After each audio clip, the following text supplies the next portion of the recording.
150 qram şəkər tozu, 2 yumurta sarısı, yarım çay qaşığı duz, 60 qram qarğıdalı nişastası və 200 qram otaq istiliyində yağa bir qabda yaxşı qarışdırırıq. Qarğıdalı nişastasını kartof nişastası ilə əvəz edə bilərsiniz. Hazırlanmış kütlənin üzərinə 1 ədəd rəndələnmiş apelsinin qabığını, 1 çay qaşığı qabartma tozu və 300 qram unu az-az əlavə edib yumşaq xəmir yoğururuq. Nişastanı 2 xörək qaşığı unla da əvəz etmək olar. Amma nişasta ilə daha qəşəng və kövrək olur. Hazırlanmış xəmirdən 26 ədəd 30 qramdan yumru toplar hazırlayıram.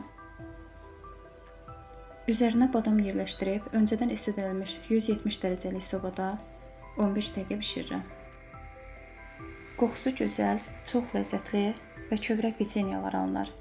Mütləq hazırlayın. Hələlik.